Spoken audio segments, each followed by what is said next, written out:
रामविलास पासवान का बेटा हूँ, शेर का बेटा हूँ, उन्हीं के संस्कार हैं मुझे। ना उन्होंने कभी समझौता किया था, ना मैं कभी समझौता करूँगा। ना मेरे लिए कभी मंत्री पद मायने रखा, ना मेरे नेता के लिए कभी मंत्री पद मायने रखा। तो आज पहली बार इन्होंने हमारी पार्टी तोड़ी है। हमारे नेता के राजनीतिक कद को, उनके राजनीतिक वर्चस्व को समाप्त करने के लिए नीतीश कुमार जी दलित महादलित बंटवारा लेकर आए। पासवान जाति को जिस तरीके से प्रताड़ित करने का काम नीतीश कुमार जी ने किया अपने शासनकाल में, सिर्फ और सिर्फ हमारे नेता के बढ़ते कद को नीचा करने के लिए। और आज जो लोग उनकी शरण में जाकर बैठे हैं, उनकी गोद में जाकर बैठे हैं, पूछिए कब अपमानित नहीं किया नीतीश कुमार जी ने हमारे नेता को? नहीं। सोचिए जिस दिन हम लोग 243 सीटों पर चुनाव लड़ेंगे तो कम से कम ये मत प्रतिशत 12 से 15% का होगा, और 15% वाले तो आज की तारीख में मुख्यमंत्री बने बैठे हैं। तो इसीलिए साथियों, ये बातें आप लोगों के माध्यम से साझा करना मेरे लिए बहुत जरूरी था कि जो लोग आज की तारीख में मुख्यमंत्री के साथ हैं, ये वही मुख्यमंत्री हैं जिन्होंने हमारे नेता के राजनीतिक वध करने में कभी कोई कसर नहीं छोड़ी, उनके विचारों को समाप्त करने में। और इनको सिर्फ तकलीफ हमारे नेता से ही नहीं, इनको हर उस दलित व्यक्ति से तकलीफ है जो आगे बढ़ना चाहता है। कल हमारे प्रधानमंत्री ने जिस तरीके से हमारे नेता के बारे में ट्वीट किया, इतने खूबसूरत शब्दों का उन्होंने इस्तेमाल किया उनकी जयंती पर उनको याद करते हुए। देश के गृह मंत्री ने उनको याद करते हुए खूबसूरत शब्दों का इस्तेमाल किया। तो वहीं दूसरी तरफ सत्ता पक्ष के लोगों, विपक्ष के लोगों, हर एक व्यक्ति ने अपने अपने कार्यालय में हो, अपने अपने ट्वीट के माध्यम से हो, प्रेस मीडिया के माध्यम से हो, हमारे नेता को उनकी जयंती पर श्रद्धांजलि देने का काम किया।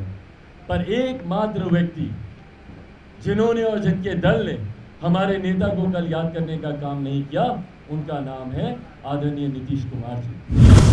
मुझे अगर आसानी का रास्ता चुनना होता, रेड कारपेट पे चलना होता, तो मेरे पास तमाम तरीके की संभावनाएं थी, या मुझे सिर्फ व्यक्तिगत महत्वाकांक्षाएं देखनी होती, जैसे आज मेरे चाचा जी देख रहे हैं मंत्री बनने के सपने। भाई मंत्री बनने के लिए आप हमारे नेता के विचारों को कुचल देंगे? मंत्री बनने की लालसा में उम्र भर जो हमारे नेता ने 50 साल सक्रिय राजनीति में बेदाग जो उन्होंने संघर्ष किया, आप उसको कुचल देंगे?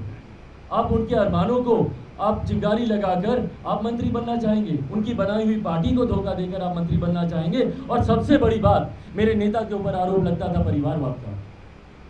पूरी उम्र उन्होंने अपने भाइयों के लिए, उनको आगे बढ़ाने के लिए उन्होंने काम किया, पार्टी परिवार दोनों को साथ लेकर चलने का काम किया। आज मेरे पिता के निधन के बाद किसकी जिम्मेदारी थी? मेरे छोटे चाचा जी का निधन हो गया 2 साल पहले, पिछले साल मेरे पिताजी का निधन हो गया। परिवार में मुखिया से पारस चाचा ही थे ना।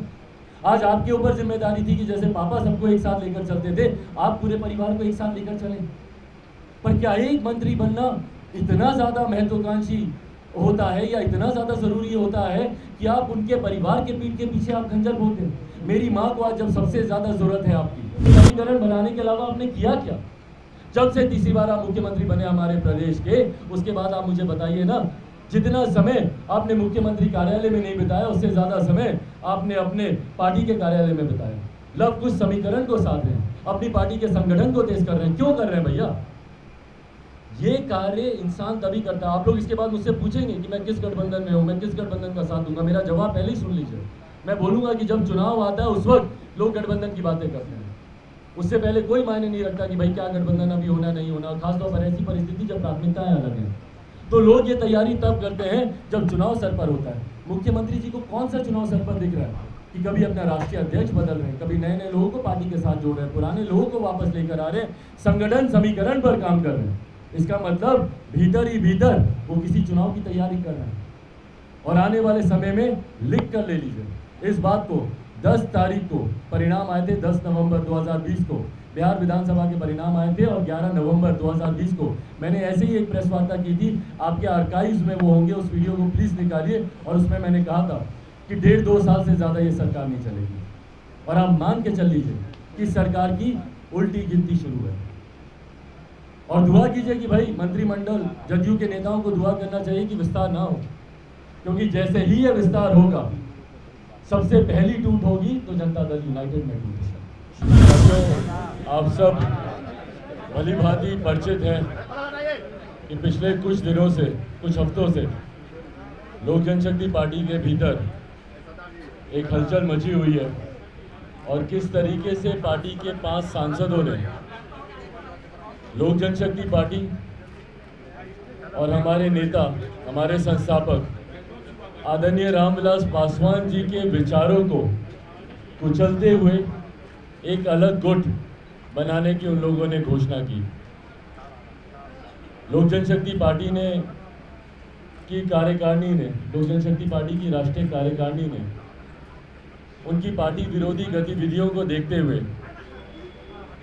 तुरंत उनको पार्टी के प्राथमिक सदस्यता से निष्कासित करने का फैसला लिया गया और तब से अभी तक ये तमाम 5 सांसद और इनके साथ कुछ और पार्टी के सदस्य, इन लोगों को पार्टी से निष्कासित किया जा चुका है।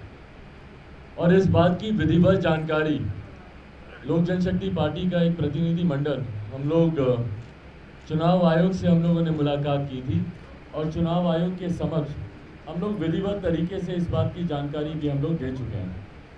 इस बात को पुनः मैं प्रमुखता से आप लोगों के सामने दोहराना चाहूँगा, क्योंकि अगर कोई भी इस बात को चुनौती देना चाहे तो मैं चाहूँगा कि वो इस बात को चुनौती दें, ताकि दूध का दूध और पानी का पानी किया जा सके।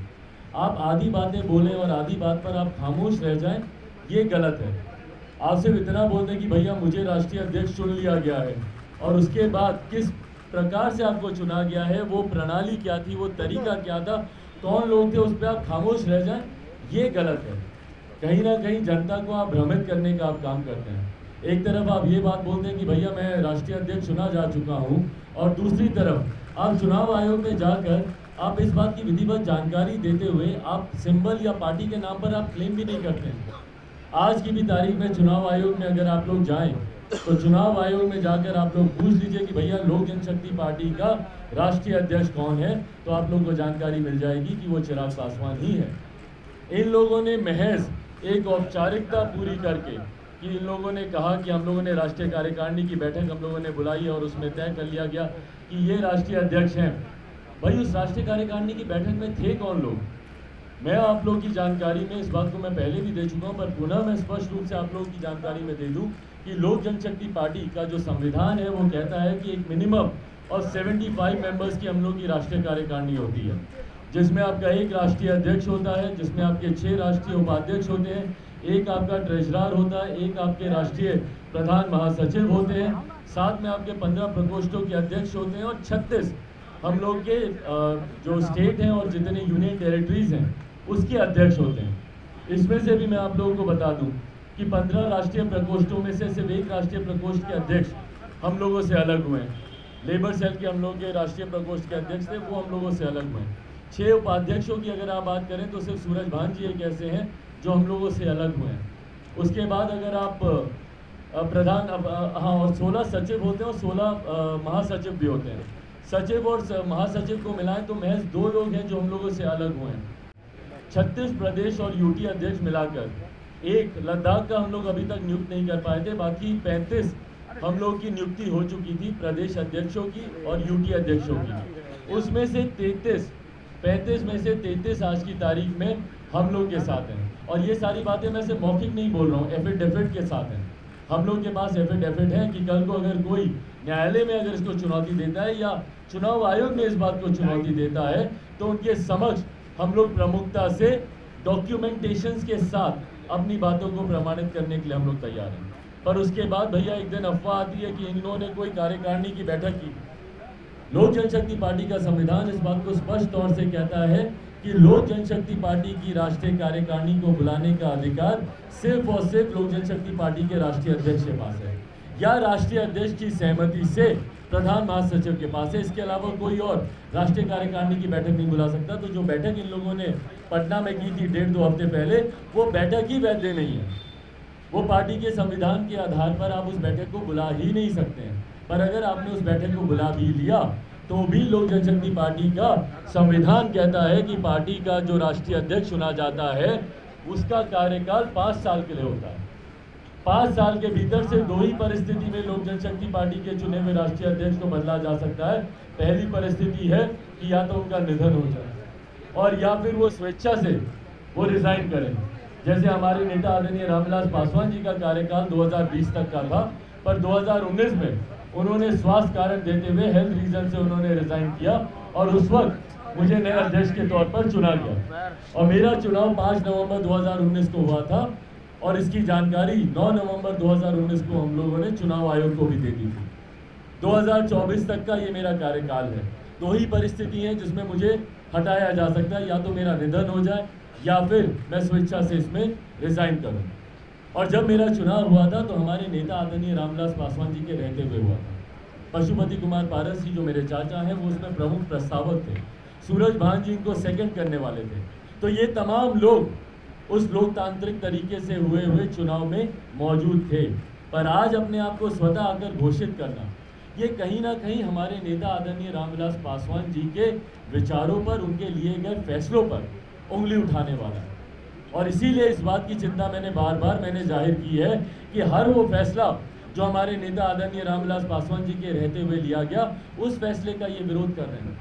तो क्या ये विरोध मेरा कर रहे हैं या हमारे नेता आदरणीय रामविलास पासवान जी का विरोध कर रहे हैं?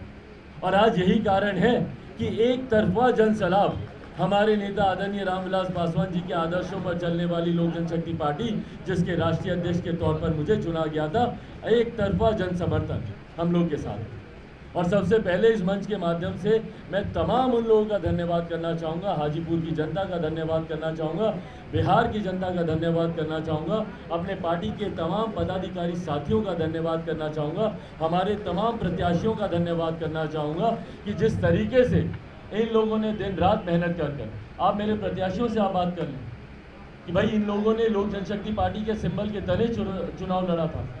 137 प्रत्याशियों में से 90% से ज़्यादा प्रत्याशी आज की भी तारीख में हम लोग के साथ खड़े हैं। 130 के आसपास ऐसी संख्या है और जो लोग आगे पीछे हुए भी थे वो आज नहीं हुए, वो शुरू में ही जब चुनाव हुआ था उसके बाद ही अपनी अपनी व्यक्तिगत महत्वाकांक्षाओं के लिए वो लोग अलग हो गए थे। उसके बाद 90% ना सिर्फ हमारे प्रत्याशी हम लोग के साथ हैं, 95% से ज़्यादा पार्टी के पदाधिकारी, राष्ट्रीय कार्यकारिणी और नेशनल काउंसिल, जिसमें हर प्रदेश के अध्यक्ष, हर प्रदेश की प्रदेश कार्यकारिणी, हमारे देश भर के जिला अध्यक्ष उसमें मौजूद हैं, वो 95% से ज़्यादा आज की तारीख में हम लोग के साथ हैं। तो उसके बाद जब कोई व्यक्ति आकर इस तरीके से हमारे नेता के सामने बनाई गई पार्टी के फैसलों पर, और जब मैं इन नेताओं की बात करता हूँ, मैंने उन 66 लोगों का नाम जो राष्ट्रीय कार्यकारिणी में जो 75 लोगों की बॉडी, उनमें से जब 66 लोगों का नाम मैंने लिया, आप चाहें तो मैं उस वीडियो को भी मैं जारी कर सकता हूँ, जो मैंने दिल्ली में जो हमारा राष्ट्रीय कार्यालय है वहाँ पर जब हम लोगों ने राष्ट्रीय कार्यकारिणी की बैठक बुलाई, उसमें ये लोग मौजूद थे। ये वो 66 लोग हैं जिनको मेरे पिताजी के रहते हुए ही नियुक्त किया गया था। इसमें अगर कोई ये बोले कि भैया उनके निधन के बाद तो मैंने नई राष्ट्रीय कार्यकारिणी बना ली, महज 10-12 लोग ऐसे हो सकते हैं, वो भी मैक्सिमम 10-12 हो सकते हैं, जिनको शायद हम लोगों ने नई नियुक्ति की गई होगी, या तो उनमें से किसी का निधन हुआ होगा या वो लोग पार्टी से अलग हुए होंगे, या ये पद खाली रहा। आप देखेंगे तो 95% लोग वही हैं जो मेरे पिताजी के समय से हैं, 20-20 साल पुराने, 18-18 साल पुराने। कई तो ऐसे हैं जो कि दलित सेना के समय से चलते आ रहे हैं, पार्टी का भी उस वक्त गठन नहीं हुआ था। मैं चुनौती देता हूं कि उनके नामों को चिन्हित कर कोई बोले कि नहीं ये चिराग पासवान ने नए व्यक्ति को नियुक्त किया। मेरे कितने ऐसे प्रदेश अध्यक्ष हैं, हम लोग के मणिपुर के प्रदेश अध्यक्ष आप ले लीजिए, हमारे महाराष्ट्र के प्रदेश अध्यक्ष आप ले लीजिए, बेंगलोर के, कर्नाटक के आप प्रदेश अध्यक्ष ले लीजिए, तमिलनाडु के हमारे प्रदेश अध्यक्ष ले लीजिए। ये तमाम वो प्रदेश अध्यक्ष हैं जिन्होंने मेरे पिताजी के साथ 15-15, 20-20 साल काम किया। और वो सूची में आप लोग के साथ मैं साझा करने को तैयार हूँ। चुनौती दे कोई व्यक्ति कि वो सूची नहीं है। तो मेरे पिताजी के विचारों को जिस तरीके से रोनने का काम मेरे चाचा के द्वारा ही किया जा रहा है, उनके द्वारा लिए गए निर्णयों पर आज ये मेरे राष्ट्रीय अध्यक्ष होने के पद को चुनौती दे रहे हैं। तो भैया हमारे नेता अपने रहते रहते मुझे राष्ट्रीय अध्यक्ष की जिम्मेदारी देकर गए थे।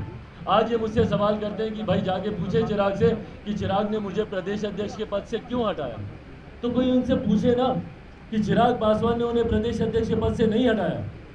ये अधिकार पूरी तरीके से राष्ट्रीय अध्यक्ष का होता है कि राष्ट्रीय अध्यक्ष किसको प्रदेश अध्यक्ष बनाना चाहता है, किसको प्रदेश अध्यक्ष के पद से हटाना चाहता है। ये अधिकार क्षेत्र राष्ट्रीय अध्यक्ष के पास होता है। और जिस वक्त इनको प्रदेश अध्यक्ष के पद से हटाया गया था, उस वक्त तत्कालीन राष्ट्रीय अध्यक्ष आदरणीय रामविलास पासवान जी थे, ना कि चिराग पासवान। रामविलास पासवान जी अपने रहते हुए इनको प्रदेश अध्यक्ष के पद से हटा कर गए थे। वो अपने रहते हुए प्रिंस राज मेरे भाई को प्रदेश अध्यक्ष की जिम्मेदारी देकर गए थे। और आज एक एक एक एक एक एक करके मेरे पिता के ही फैसलों पर ये सवाल उठा रहे हैं, उन्हीं के ही मार्गदर्शन को ये चुनौती दे रहे हैं, उन्हीं के द्वारा दिखाए गए दिशा निर्देश को चुनौती दे रहे हैं। मेरे पिताजी अपने जीवित रहते हुए इस बात को कहकर गए थे कि हम लोग को अकेले चुनाव लड़ना चाहिए। आज ये कह रहे हैं कि भैया अकेले चुनाव लड़ने का फैसला चिराग पासवान का था। दिल पे हाथ रख के कोई भी एक सांसद कह दे, कोई भी एक सांसद इस बात को अपने दिल पर हाथ रखकर अपने बच्चों की कसम खाकर बोल दे कि क्या उस फैसले में इन लोगों की सहमति नहीं थी। उस दिन पार्लियामेंट्री बोर्ड की उस वक्त राजू तिवारी जी पार्लियामेंट्री बोर्ड के अध्यक्ष के तौर पर मौजूद थे। तमाम सांसदों के साथ निरंतरता में ये बैठक दिल्ली के कार्यालय में हुई थी और उसमें सारे सांसदों में और उस वक्त पशुपति कुमार पारस जी वर्चुअली इस बैठक में शामिल हुए थे। कोरोना की वजह से बाहर नहीं निकल रहे थे, वर्चुअली वो शामिल हुए थे और उस वक्त वर्चुअल माध्यम से उन्होंने कहा था कि चिराग पासवान जी के द्वारा लिए गए फैसले के साथ मैं मजबूती से शामिल हूँ और अगर ये मजबूती से शामिल नहीं होते तो इनकी वो प्रेस विज्ञप्ति भी आप लोगों के पास होगी। 27 सितंबर को एक प्रेस रिलीज मेरे पिताजी के निधन से महज 11 दिन पहले, और ये दौर वो था जब हम लोग बैठकों के दौर से हम लोग इस बात का अंतिम फैसला ले रहे थे कि हम लोग को अकेले चुनाव लड़ना चाहिए। उस वक्त ये प्रेस रिलीज इन्होंने जारी किया था मेरे पिताजी के निधन से 11 दिन पहले 27 सितंबर 2020 को, जिसमें इन्होंने लिखा था कि कुछ लोग ये भ्रम फैला रहे हैं कि पार्टी के सांसद अलग हो रहे हैं, जिसमें इनका भी नाम था। और इन्होंने कहा था कि मेरा पूरा समर्पण लोक जनशक्ति पार्टी के राष्ट्रीय अध्यक्ष चिराग पासवान के साथ है और उनके लिए गए फैसलों के साथ मैं चट्टान की तरह खड़ा हूँ। ये प्रेस रिलीज में लिखा हुआ है, आप सबके पास होगी वो 27 तारीख की। तो क्यों मेरे उन फैसलों के साथ खड़े थे? क्यों उस दिन आपने आपत्ति दर्ज नहीं कराई? क्यों उस दिन आपने नहीं बोला कि भैया गलत फैसला हो रहा है? तो ये तमाम फैसले जो मेरे पिताजी के रहते हुए, और मुझे तकलीफ इस बात की है कि भैया आपने चिराग पासवान की पीठ पर खंजर नहीं भोंका, आपने रामविलास पासवान जी की पीठ पर खंजर भोंकने का काम किया। उनके जाने के बाद आज 9 महीना नहीं हुआ, अभी तक 9 महीना नहीं हुआ, साल तो भूल जाइए, उनको गए को अभी 9 महीना नहीं हुआ और आपने अपनी व्यक्तिगत महत्वाकांक्षाओं के लिए उनके परिवार को भी आपने तोड़ने का काम किया और उनकी पार्टी को भी आपने तोड़ने का काम किया। और आज अपनी महत्वाकांक्षाओं के लिए आप किनके साथ खड़े हैं भैया? आप बताएं ना, किनके साथ खड़े हैं? ये वही नीतीश कुमार जी हैं जिन्होंने हमारे पिता को रहते हुए, हमारे नेता, हमारे आदर्श रामविलास पासवान जी के रहते हुए कभी उनको आगे बढ़ने का मौका नहीं दिया। उनकी राजनीतिक हत्या कराने का प्रयास निरंतरता में इन्होंने किया। आज पहली बार इन्होंने हमारी पार्टी तोड़ी है क्या? 2005 में फरवरी में चुनाव हुए थे, उस वक्त हमारे 29 विधायकों को तोड़कर ये ले गए थे। 2005 में 2 बार विधानसभा के चुनाव हुए बिहार में, दूसरी बार जो नवंबर में चुनाव हुए पुनः हमारे सारे जीते हुए विधायकों को तोड़कर ले गए। उस वक्त हमारे पिताजी की तबीयत तब भी खराब थी। 2005 में जुलाई में इसी महीने के आसपास 7 या 8 जुलाई को पिताजी को पहली बार दिल का दौरा पड़ा था। वो बीमार थे, उसके बावजूद जिन परिस्थितियों में उन्होंने चुनाव लड़ा नवंबर का, उसके बाद जितने हमारे जीते हुए विधायक थे उनको तोड़ने का काम, से तोड़कर ले जाने का काम किया। एमएलसी थे हमारे राज्यसभा के सांसद को इन्होंने तोड़ने का काम किया। हमारे अभी जीते हुए एक विधायक मटियानी से जो थे उनको तोड़ने का काम किया। तो आज पहली बार इन्होंने हमारी पार्टी तोड़ी है। हमारे नेता के राजनीतिक कद को, उनके राजनीतिक वर्चस्व को समाप्त करने के लिए नीतीश कुमार जी दलित महादलित बंटवारा लेकर आए। पासवान जाति को जिस तरीके से प्रताड़ित करने का काम नीतीश कुमार जी ने किया अपने शासनकाल में, सिर्फ और सिर्फ हमारे नेता के बढ़ते कद को नीचा करने के लिए। और आज जो लोग उनकी शरण में जाकर बैठे हैं, उनकी गोद में जाकर बैठे हैं, पूछे कब अपमानित नहीं किया नीतीश कुमार जी ने हमारे नेता को। और आज ये अपने भाई को श्रद्धांजलि देते नहीं थक रहे हैं, अपने भाई को याद करते नहीं थक रहे हैं। तो इस तरीके से आप याद करेंगे अपने भाई को, उस व्यक्ति की गोद में जाकर बैठकर जिन्होंने हमारे नेता को अपमानित करने का काम किया। आप सब जानते हैं, मीडिया के लोगों ने, आप भी लोगों ने नीतीश कुमार जी से पूछा था, जब मेरे पिताजी की तबीयत खराब थी, वो अस्पताल में थे, जब दिन रात देश के प्रधानमंत्री फोन कर उनका हालचाल पूछ रहे थे, देश के राष्ट्रपति मुझसे बात करके उनका हालचाल पूछ रहे थे। देश का शायद ही कोई ऐसा मुख्यमंत्री होगा जिन्होंने उनका हालचाल मुझसे नहीं जाना होगा। शायद ही पक्ष विपक्ष का कोई ऐसा नेता होगा जिन्होंने उनका हालचाल मुझसे नहीं जाना होगा। तो जब एक तरफ ये तमाम देश के बड़े नेता फोन कर उनका हालचाल पूछ रहे थे, तो ऐसे में जब मुख्यमंत्री जी से पूछा गया तो उनका स्पष्ट जवाब था कि मुझे तो मालूम ही नहीं। वो प्रेस कॉन्फ्रेंस याद कीजिए एनडीए की, जिसमें इन्होंने भाजपा के साथ अपनी सीट शेयरिंग की घोषणा की थी, उसमें जब पूछा गया था तो कैसे मुस्कुराते हुए, तंज कसते हुए हमारे नेता के बारे में इन्होंने कहा था कि जाकर पूछे ना रामविलास जी से, क्या अपने 2 विधायकों के समर्थन से ही क्या वो राज्यसभा के सांसद बन गए हैं। उसके बाद वो प्रकरण याद कीजिए, किस तरीके से हमारे नेता को ह्यूमिलेट करने के लिए उन्होंने समर्थन देने से पहले अपने आवास पर बुलाकर उनसे मिन्नतें करवाई। मैं मौजूद था वहां पर, हमारे चाचा जी मौजूद थे। एक पुत्र होने के नाते अपने पिता का ये अपमान मैं नहीं बर्दाश्त कर सकता, मेरे चाचा कैसे बर्दाश्त कर गए मुझे नहीं पता। वो दृश्य उन्होंने अपनी आंखों से देखा था और उसके बाद आज वो उन्हीं की गोद में जाकर बैठे हैं जो हमारे नेता को याद तक करना जरूरी नहीं समझते। कल हमारे प्रधानमंत्री ने जिस तरीके से हमारे नेता के बारे में ट्वीट किया, इतने खूबसूरत शब्दों का उन्होंने इस्तेमाल किया उनकी जयंती पर उनको याद करते हुए। देश के गृह मंत्री ने उनको याद करते हुए खूबसूरत शब्दों का इस्तेमाल किया। तो वहीं दूसरी तरफ सत्ता पक्ष के लोगों, विपक्ष के लोगों, हर एक व्यक्ति ने अपने अपने कार्यालय में हो, अपने अपने ट्वीट के माध्यम से हो, प्रेस मीडिया के माध्यम से हो, हमारे नेता को उनकी जयंती पर श्रद्धांजलि देने का काम किया। पर एकमात्र व्यक्ति जिन्होंने और जिनके दल ने हमारे नेता को कल याद करने का काम नहीं किया, उनका नाम है आदरणीय नीतीश कुमार जी। हमारे नेता को याद करने का काम किया, एक ट्वीट बता दीजिए नीतीश कुमार जी का। और ये पहली बार नहीं है, इस तरीके से अपमानित करने का काम पहले भी मुख्यमंत्री करते रहे। पिछले साल भी आप लोगों को याद होगा कि पूरे दिन तक नीतीश कुमार जी ने हमारे नेता को जन्म दिवस की शुभकामनाएं नहीं दी थी। हार के आखिर में शाम को 8:22 या 23 मिनट के आसपास उनका कोई ट्वीट आया था, वो भी जब भारतीय जनता पार्टी, उस वक्त सुशील मोदी जी यहाँ पर उप मुख्यमंत्री थे, उन्होंने जब किया तो उसके बाद उनका ट्वीट आया। तो जिस व्यक्ति ने हमारे नेता को अपमानित करने में कोई कसर नहीं छोड़ी, आज उनके मरने के बाद भी उनको श्रद्धांजलि तक देना वो जरूरी नहीं समझते, तो मेरे चाचा उनकी गोद में जाकर बैठे। आप बताइए, क्या समाज के लोग या बिहार की जनता इस बात को कभी स्वीकार करेगी? क्या इस अपमान को हम लोग कभी स्वीकार करेंगे? हर वो बिहारी जो हमारे नेता के साथ दुख सुख में खड़ा रहा, उनके आदर्शों को लेकर, उनके विचारधारा को लेकर आज भी चलने का काम कर रहा है, भले वो वंचित वर्ग के लोग हों, दलित वर्ग के लोग हों, पिछड़ा वर्ग के लोग हों, शोषित गरीब, ऐसे जो कि आज भी आज़ादी के 70 साल के बाद भी पंक्ति में अंतिम पायदान पर खड़े। हर वो व्यक्ति जो हमारे नेता को अपना आदर्श मानता है, क्या वो लोग इस बात को माफ करेंगे? क्या इस अपमान को भूल पाएंगे कि भाई उनके भाई होने की आप बात करते हैं और तमाम वो नेता जो उनके साथ हैं, आज आप उनके साथ खड़े, उनके सामने नतमस्तक हैं, जो हमारे नेता को मर्दोपरांत भी श्रद्धांजलि देना जरूरी नहीं समझते। जीते जी तो उन्होंने कभी उनको सम्मान दिया नहीं, पर आज भी उनको याद करना वो उचित नहीं समझते, और ये लोग उनके साथ जाकर खड़े हैं। तो भाई अगर आप उनके साथ जाकर खड़े हैं तो शुभकामनाएं आपको, ढेर सारी शुभकामनाएं आपको। आप रहिए, पर जनता आपको जवाब देगी, और जनता ने आप ही के संसदीय क्षेत्र जो मेरे पिताजी की कर्म भूमि रही है, वहां से आपको जवाब दिया भी है। आप सब गवाह हैं। ईमानदारी से मुझे यहीं पर टोकिएगा और मुझे बोलिएगा अगर मैं गलत बोलूं कि कल जिस तरीके का जन सैलाब, मैं इन शब्दों का इस्तेमाल करूंगा कि कल जन सैलाब था वहां पर, एक अपार जन समर्थन था वहां पर, एक ऐतिहासिक कार्यक्रम हुआ वहां पर, एक अभूतपूर्व कार्यक्रम हुआ वहां पर, अनप्रेसिडेंटेड था। बोलिए, क्या मैंने किसी गलत शब्द का मैंने इस्तेमाल किया? आप सब वहां पर मौजूद थे, आप सब के मीडिया के कैमरेज वहां पर मौजूद थे, आप सब लोगों ने देखा।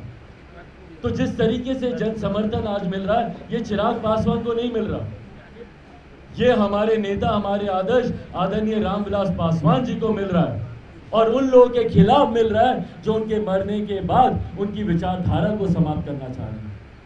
हमारे नेता ने अपने जीते जी कभी किसी के साथ समझौता नहीं किया।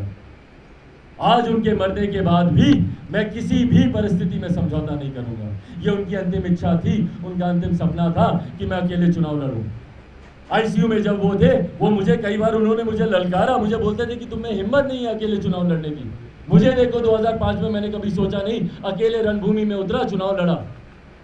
बोले तुम सोच रहे हो कि भैया ये ठीक रहेगा, वो ठीक रहेगा, बार बार बैठकें कर रहे हो, पार्लियामेंट्री बोर्ड को बुला रहे हो, सांसदों को बुला रहे हो, अकेले हिम्मत करो और निकलो मैदान में, उसके बाद देखो कैसे तुम्हें जन समर्थन मिलता है। और हकीकत है, मेरे प्रत्याशियों से पूछे किस तरीके का माहौल रहा, और हम लोग के प्रत्याशियों की जीत होती और बड़ी संख्या में होती अगर आखिर के दिनों में ये भ्रम नहीं फैलाया जाता कि भैया राजद आ रही है, ये सरकार आ रही है, वो सरकार आ रही है, इस तरीके से अगर पोलराइजेशन नहीं कराया जाता, या अंतिम दिनों में बूथ पर पोलिंग के दिन शासन प्रशासन का दुरुपयोग नहीं किया जाता, तो आपको संख्या बल के उस पर भी जवाब मिलता।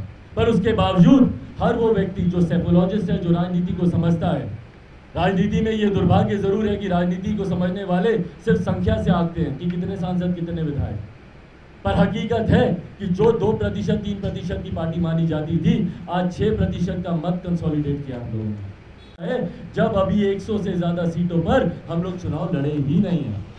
सोचिए जिस दिन हम लोग 243 सीटों पर चुनाव लड़ेंगे तो कम से कम ये मत प्रतिशत 12 से 15% का होगा, और 15% वाले तो आज की तारीख में मुख्यमंत्री बने बैठे हैं।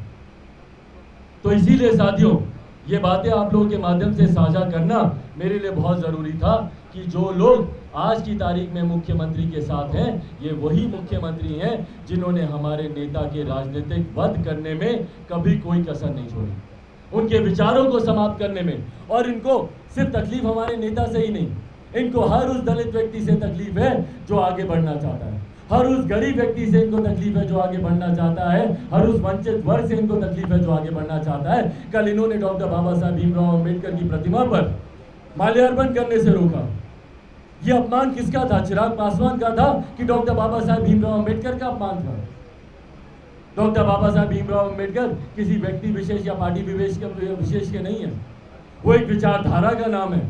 आप उनको ऐसे 4 दीवारी में कैद नहीं कर सकते। भाई अगर आपको दिक्कत थी, कोरोना प्रोटोकॉल की आपको चिंता थी, तो आप बोलते ना कि अंदर बाउंड्री के अंदर 2 व्यक्ति से ज्यादा नहीं जाएगा, 1 से ज्यादा नहीं जाएगा। हम लोग को रोक देते बाहर, 1 व्यक्ति को अंदर जाने देते। पर इस तरीके से डॉक्टर बाबा साहब भीमराव अम्बेडकर को सम्मान देने से जो रोका गया, ये दर्शाता है कि भैया आपको दिक्कत है दलितों के आगे बढ़ने से, भले वो कल रामविलास पासवान हो या चिराग पासवान। पर आप लोगों के माध्यम से मैं ये भी स्पष्ट कर दूं, और बिहार की जनता और खास तौर पर अपने उन समर्थकों से जो इन विपरीत परिस्थितियों में मेरा साथ दे रहे हैं। हम लोग पापा बोलते हैं कि भैया सही नाव चलाने वाला वही होता है जो कि धारा के विपरीत नाव को लेकर जाने का मादा जिसमें हो। मैं धारा के विपरीत नाव को चला रहा हूँ। अगर मुझे धारा के साथ चलना होता तो 15 सीटें मुझे मिल रही थी चुनाव लड़ने के लिए, और भ्रम फैलाया जाता था कि नहीं 30 सीटें मिल रही थी, 35 सीटें मिल रही थी। मैं बार बार चुनौती देता हूँ ना, चैलेंज करे कोई भी कि मुझे 15, कोई 16 का भी मुझे चैलेंज करते तो जो हारने के लिए आप लोग कहेंगे मैं हारने को तैयार हूं। तो ये भी बोलते कि नहीं 15 नहीं 16 सीटें दे रहे थे। 15 सीटें मिल रही थी, और उन 15 में से आज जितने सांसद गए इनके साथ, पूछे ना क्या ये लोग तैयार थे? इनकी अपनी महत्वाकांक्षाएं थी। कैसर साहब को अपने बेटे के लिए सीट नहीं मिल रही थी 15 में, बीना देवी जी को अपनी बेटी के लिए सीट नहीं मिल रही थी 15 में, चंदन सिंह जी को अपने 2, 4, 5 जो उनके आसपास के सहयोगी हैं जिनको नवादा से लड़ाना चाहते थे, उनके लिए उनको सीट नहीं मिल रही थी। प्रिंस राज जी की चिंता थी कि उनके बड़े भाई जो मेरे छोटे भाई हैं उनके लिए उनको रोसड़ा से सीट नहीं मिल रही थी। तो मुझे बताएं ना, इसमें से कौन था संतुष्ट उन 15 सीटों में जो आज ये लोग बोल रहे हैं कि भाई हम लोग को गठबंधन में चुनाव लड़ना चाहिए था? पर मेरे लिए तो सबसे आसान होता भैया, सबसे आसान होता उन 15 सीटों पर चुनाव लड़ना। उन 15 में से 10-12 मेरे विधायक जीत कर आते, 2 आज राज्य सरकार में मंत्री होते, और आज ये प्रश्न नहीं उठ रहा होता कि भैया केंद्रीय मंत्रिमंडल में चिराग पासवान है कि नहीं। मेरे लिए सबसे आसान होता, और आप लोग भी कोई पलट कर मुझसे सवाल नहीं करता। कोई ये नहीं बोलता कि आप तो प्रेशर पॉलिटिक्स कर रहे थे, बाद में आप जाकर नतमस्तक हो गए। क्यों? क्योंकि आप लोग भी मेरे साथ संवेदना दिखाते कि हाँ इनके पिता का भी निधन हुआ है, परिस्थिति ऐसी है, कोई बात नहीं। इसने सरेंडर कर दिया परिस्थितियों के सामने। मुझे अगर आसानी का रास्ता चुनना होता, रेड कार्पेट पे चलना होता, तो मेरे पास तमाम तरीके की संभावनाएं थी, या मुझे सिर्फ व्यक्तिगत महत्वाकांक्षाएं देखनी होती। जैसे आज मेरे चाचा जी देख रहे हैं मंत्री बनने के सपने। भाई मंत्री बनने के लिए आप हमारे नेता के विचारों को कुचल देंगे? मंत्री बनने की लालसा में उम्र भर जो हमारे नेता ने 50 साल सक्रिय राजनीति में बेदाग जो उन्होंने संघर्ष किया, आप उसको कुचल देंगे? आप उनके अरमानों को आप चिंगारी लगाकर आप मंत्री बनना चाहेंगे? उनकी बनाई हुई पार्टी को धोखा देकर आप मंत्री बनना चाहेंगे? और सबसे बड़ी बात, मेरे नेता के ऊपर आरोप लगता था परिवारवाद का। पूरी उम्र उन्होंने अपने भाइयों के लिए, उनको आगे बढ़ाने के लिए उन्होंने काम किया, पार्टी परिवार दोनों को साथ लेकर चलने का काम किया। आज मेरे पिता के निधन के बाद किसकी जिम्मेदारी थी? मेरे छोटे चाचा जी का निधन हो गया 2 साल पहले, पिछले साल मेरे पिताजी का निधन हो गया। परिवार में मुखिया से पारस चाचा ही थे ना। आज आपके ऊपर जिम्मेदारी थी कि जैसे पापा सबको एक साथ लेकर चलते थे, आप पूरे परिवार को एक साथ लेकर चलें। पर क्या एक मंत्री बनना इतना ज़्यादा महत्वाकांक्षी होता है या इतना ज़्यादा ज़रूरी होता है कि आप उनके परिवार के पीठ के पीछे आप खंजर भोंकते? मेरी माँ को आज जब सबसे ज़्यादा ज़रूरत है आपकी, अपने परिवार की, 43 साल मेरी माँ ने दिया अकेले इस परिवार को संजो कर रखने के लिए। उन्होंने अपनी महत्वाकांक्षाओं को समाप्त कर दिया, अपने करियर को, अपनी इच्छाओं को उन्होंने समाप्त कर दिया कि परिवार कैसे एक साथ रहे। आज जब उनको ज़रूरत थी तो आप अपनी महत्वाकांक्षा के लिए मंत्री बनने के लिए, क्या इतनी बड़ी चीज़ होती है क्या मंत्री पद? मुझे नहीं पता था, मुझे पता होता तो मैं शायद अकेले चुनाव लड़ता और आज मंत्री बना रहता। मेरे पिताजी तो उनको तो डिप्टी सीएम तब भी बनाया जा रहा था, डिप्टी पीएम तब भी बनाया जा रहा था जब एक वोट से सरकार गिरी थी। शायद उनको भी उस वक्त ये समझना चाहिए था, शायद उनको समझना चाहिए था कि भैया सीएम का पद कितना महत्वपूर्ण होता है। उन्होंने अपनी पूरी पार्टी को 2005 में उन्होंने समाप्त कर दिया, पर अपने सिद्धांतों से समझौता नहीं किया। रामविलास पासवान का बेटा हूँ, शेर का बेटा हूँ, उन्हीं के संस्कार हैं मुझ में। ना उन्होंने कभी समझौता किया था, ना मैं कभी समझौता करूँगा। ना मेरे लिए कभी मंत्री पद मायने रखा, ना मेरे नेता के लिए कभी मंत्री पद मायने रखा होता तो आज मैं डिप्टी सीएम से लेकर केंद्र में मंत्री से लेकर ना जाने कितने पदों पर होगा। पर मेरी लड़ाई सिर्फ और सिर्फ बिहारी अस्मिता की है, इन 12 करोड़ बिहार वासियों की है, मेरे उन युवा साथियों की है जो आज भी रोजगार के लिए दूसरे प्रदेश जाते हैं, ठोकर खाने, धक्के खाने, और वहाँ पर उनको बिहारी बोलकर गाली दी जाती है। बिहारी शब्द को गाली जिन लोगों ने बनाया उनके खिलाफ मेरी लड़ाई है। किसने बनाया बिहारी शब्द को गाली? यही मुख्यमंत्री थे ना जब बम्बई में बिहारियों के ऊपर लाठियां चलती थी, उन्हें बिहारी बोलकर अपमानित किया जाता था। जब दूसरे प्रदेशों में उन्हें लाठियां चलाई जाती है तो नहीं देखा जाता कि भैया अपर कास्ट का बिहारी है कि दलित बिहारी है कि पिछड़ा बिहारी है, कौन सा बिहारी है, सिर्फ बिहारी बोलकर उस पर लाठी चलाई जाती है। हमारे प्रदेश को इस बदहाल परिस्थिति में लाने वाले की जिम्मेदारी तय होने का समय है।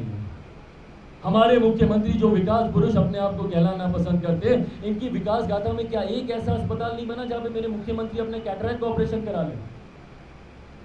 1000 किलोमीटर की यात्रा करके मेरे मुख्यमंत्री चार्टर फ्लाइट से दिल्ली जाते हैं 9 दिन तक।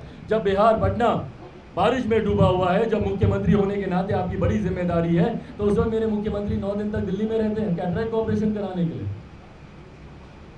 जब यहाँ पर किसी पंचायत में किसी बुजुर्ग दंपति को अपना कैटरैक्ट का ऑपरेशन कराना होगा, कौन देगा चार्टर फ्लाइट 1000 किलोमीटर के लिए? तो ये इन्होंने विकास किया। मेरे बच्चे आज भी कोटा में जाके पढ़ाई करते हैं। क्यों पटना को हम लोग एजुकेशनल हब नहीं बनाते? और उसके बाद आपकी विकास की नीति क्या है? गली गली बनाना, नल जल, हर घर नल का जल, ये इनकी विकास की नीति है। क्या इससे बिहार का विकास होगा?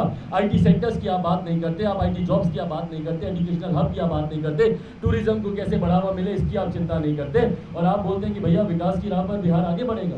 भाई समीकरण बनाने के अलावा आपने किया क्या? जब से तीसरी बार आप मुख्यमंत्री बने हमारे प्रदेश के, उसके बाद आप मुझे बताइए ना, जितना समय आपने मुख्यमंत्री कार्यालय में नहीं बिताया उससे ज्यादा समय आपने अपने पार्टी के कार्यालय में बिताया। लव कुछ समीकरण को साध रहे हैं, अपनी पार्टी के संगठन को तेज कर रहे हैं। क्यों कर रहे हैं भैया? ये कार्य इंसान तभी करता है। आप लोग इसके बाद मुझसे पूछेंगे कि मैं किस गठबंधन में हूँ, मैं किस गठबंधन का साथ दूंगा। मेरा जवाब पहले ही सुन लीजिए। मैं बोलूंगा कि जब चुनाव आता है उस वक्त लोग गठबंधन की बातें करते हैं, उससे पहले कोई मायने नहीं रखता कि भाई क्या गठबंधन अभी होना नहीं होना। खासतौर पर ऐसी परिस्थिति जब प्राथमिकताएं अलग हैं, तो लोग ये तैयारी तब करते हैं जब चुनाव सर पर होता है। मुख्यमंत्री जी को कौन सा चुनाव सर पर दिख रहा है कि कभी अपना राष्ट्रीय अध्यक्ष बदल रहे हैं, कभी नए नए लोगों को पार्टी के साथ जोड़ रहे हैं, पुराने लोगों को वापस लेकर आ रहे हैं, संगठन समीकरण पर काम कर रहे हैं। इसका मतलब भीतर ही भीतर वो किसी चुनाव की तैयारी कर रहे हैं। और आने वाले समय में लिख कर ले लीजिए इस बात को। 10 तारीख को परिणाम आए थे, 10 नवंबर 2020 को बिहार विधानसभा के परिणाम आए थे, और 11 नवंबर 2020 को मैंने ऐसे ही एक प्रेस वार्ता की थी। आपके आर्काइव्स में वो होंगे, उस वीडियो को प्लीज़ निकालिए। और उसमें मैंने कहा था कि 1.5-2 साल से ज़्यादा ये सरकार नहीं चलेगी, और आप मान के चल लीजिए कि सरकार की उल्टी गिनती शुरू है। और दुआ कीजिए कि भाई मंत्रिमंडल, जदयू के नेताओं को दुआ करना चाहिए कि विस्तार ना हो, क्योंकि जैसे ही ये विस्तार होगा सबसे पहली टूट होगी तो जनता दल यूनाइटेड में टूटेगा। और उसके बाद बिहार में सरकार का क्या हाल होगा ये मुझे आप लोगों को बताने की जरूरत नहीं है, आप सब लोग खुद इस बात को भली भांति जानते हैं। तो साथियों, अंत में पुनः एक बार आप सबके माध्यम से मैं बिहार की जनता का मैं धन्यवाद करूंगा कि कल जिस तरीके से उन लोगों का इतना स्नेह, इतना प्यार मुझे मिला, आने वाले दिनों में ये यात्रा इसी तरीके से कायम रहेगी। कल का हम लोग का कार्यक्रम, कल हम लोग समस्तीपुर जा रहे हैं, उसके बाद कल कौन सी 8 तारीख हो गई ना, कल 7 तारीख को हम लोग समस्तीपुर जा रहे हैं, 8 तारीख को हम लोग का बेगूसराय का कार्यक्रम है, 9 तारीख को हम लोग का खगड़िया का कार्यक्रम है, 10 तारीख को कटिहार, 11 तारीख को पूर्णिया और 12 तारीख को अररिया में हम लोग का कार्यक्रम है। ये पहले चरण का है। उसके बाद आगे अगले चरण की भी घोषणा इसी प्रकार से की जाएगी। और ये आशीर्वाद यात्रा के माध्यम से मैं पुनः आप सबके माध्यम से आग्रह करूँगा, मेरे सर पर अब परिवार का कोई हाथ बचा नहीं है आशीर्वाद देने वाला। पर हाँ, कल मुझे एक नया परिवार मुझे देखने को मिला, और मेरा ये परिवार जो इतनी बड़ी संख्या में दिन रात बिना किसी लालच के, बिना किसी महत्वाकांक्षा के, सिर्फ और सिर्फ हमारे नेता आदरणीय रामविलास पासवान जी के विचारों को आगे बढ़ाने का काम कर रहा है। अपने इस परिवार का, अपनी माँ के आशीर्वाद का, और पिताजी जहाँ कहीं भी होंगे उनका आशीर्वाद यकीनन मुझे मिल रहा होगा। मुझे दुख बस इस बात का होता है कि पापा जहाँ कहीं भी होंगे उनकी आत्मा खुश तो नहीं होगी, उनको शांति तो नहीं मिल रही होगी कि उनके जाने के बाद जिस तरीके से उनके भाई ने उनके परिवार के साथ मत जाना, आज उनके भाई उनके साथ जाकर खड़े हैं, ये सब देखकर पापा खुश तो नहीं होंगे ना। पर कम से कम उनको इतनी तसल्ली ज़रूर होगी कि उनका बेटा है जो उनके द्वारा उनके अधूरे कार्यों को पूरा करेगा और उनसे किए गए वादों को पूरा करेगा। उनके आशीर्वाद के साथ इस आशीर्वाद यात्रा पर निकल रहा हूँ, जहाँ एक तरफ मेरा ये परिवार है, वहीं पूरी बिहार की जनता ने मुझे एक परिवार की तरह ही अपना साथ आशीर्वाद दिया। उसके लिए आप सबके माध्यम से मैं धन्यवाद करूंगा, मीडिया के तमाम साथियों का धन्यवाद करूंगा। कल इतनी धूप, गर्मी, बारिश में भी आप लोग अपने धर्म को, अपने फर्ज को निभाते रहे। लोकतंत्र का चौथा स्तंभ ऐसे ही नहीं आप लोगों को कहा जाता। आप लोगों ने सही सटीक जानकारी आप लोग निरंतर देते रहे, और इस दौरान आपने जिस तरीके से मेरा इस कठिनाई की घड़ी में मेरे परिवार का आप लोगों ने साथ दिया, उसके लिए आप सबका बहुत बहुत धन्यवाद। और